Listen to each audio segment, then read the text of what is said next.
بسم الله الرحمن الرحيم. الحمد لله رب العالمين، اللهم صل وسلم وبارك على سيدنا محمد وعلى آله وصحبه وسلم تسليما كثيرا. السادة متابعي برنامج رسائل في معركة الكرامة وعلى قناة إشراقات ميديا، نحييكم ونقدم إلى حضراتكم هذه الرسالة الجديدة والمهمة، بل المهمة جدا. نزف إلى حضراتكم هذا الخبر المزعج والمفرح والغير مفاجئ. أنا صراحة ما متفاجئ. قواتكم المسلحة اليوم يوم 18/4/2026 اكتسحت منطقتي كازقيل والحمادي والدبيبات تترنح. أنا ما مستغرب. ليه؟ لأن الميليشيا الآن تهتز. الآن الرمال بتاعت كردفان تبتلع في الميليشيا، والانشقاقات تربك قيادة الميليشيا من دارفور وإلى كردفان، وهنالك تفاصيل نحن ما بنتكلم عنها. لكن زي ما أشرت قبل في واحدة من الرسائل المكتوبة، قلت لكم أنا ما أفسر وإنتم ما تقصروا، وصاحب العقل يميز.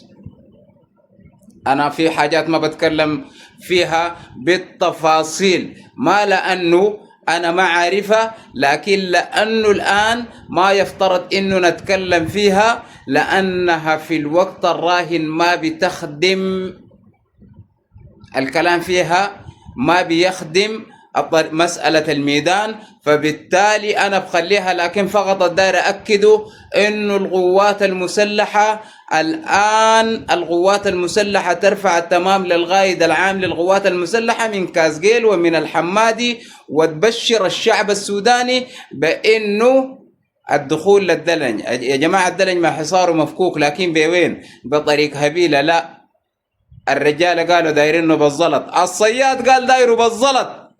الآن بتسمع قوات مسلحة فوق، هجانة فوق، الصياد فوق، مشتركة فوق، النخبة فوق، المقاومة الشعبية فوق. كل المقاتلين لابد من إننا نحييهم جميعا، ونوريكم إنه الرسالة دي 75% منها للغافلين والما عارفين والما فاهمين والما شايفين والما قاريين والما الفهم ما واقع لهم من الميليشيا. ميليشيتك في غرب كردفان الآن سمعت الكلام الطالع من القبيلة الأكبر في غرب كردفان تجاه القبيلة المتهيمنة على قيادة هذه الميليشيا،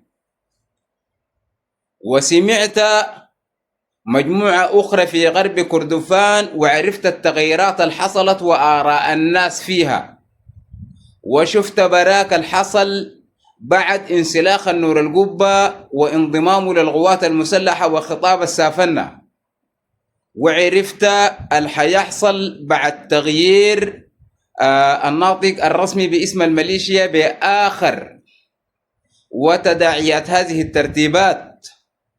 عرفت التفاصيل دي كلها، وربنا سبحانه وتعالى اداك عقل، اداك فكر.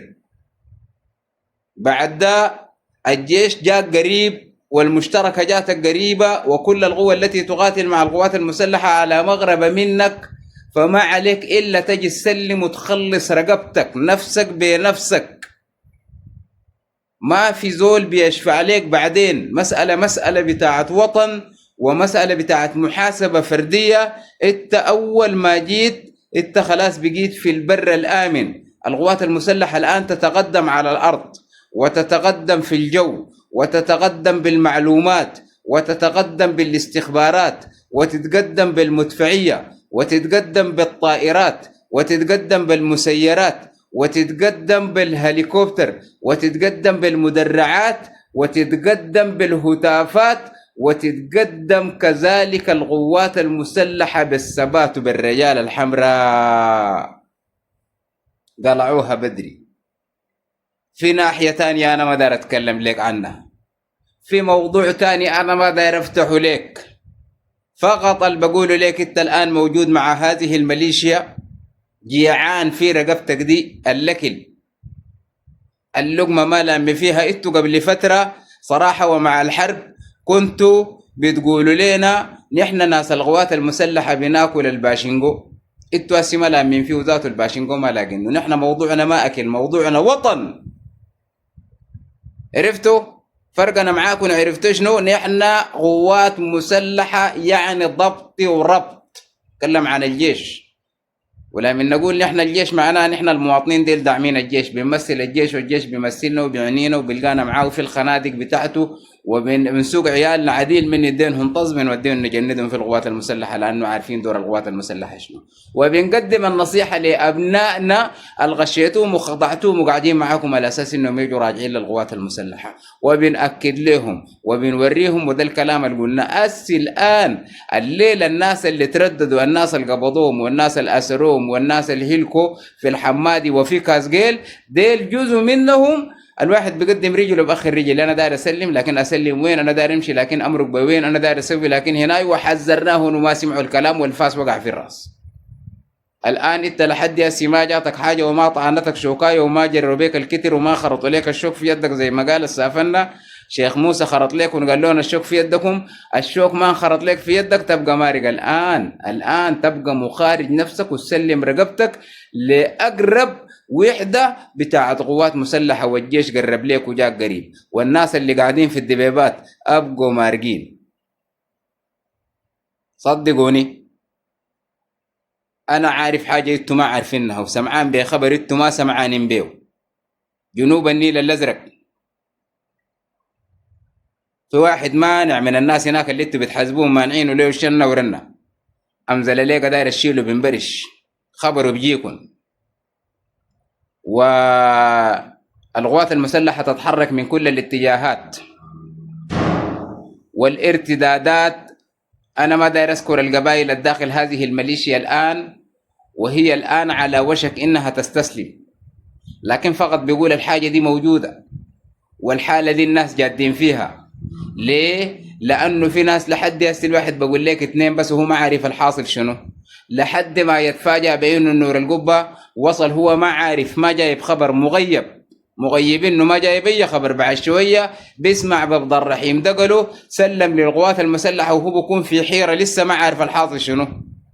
بيسوي غايساني بيلقى غايساني مش انضم. ديل الناس اللي لابد من انه نحن نوصل لهم البشاره. حنتكلم في رساله قادمه بالتفصيل عن حجم المكاسب الكبيره جدا والغنائم التي غنمتها قواتكم المسلحه في كازقيل وفي الحمادي. خسائر العدو لا تحصى ولا تعد. شكرا جزيلا ونحيين بنتلاقى في رساله جديده، ودعتكم الله وقنبوا في العافيه.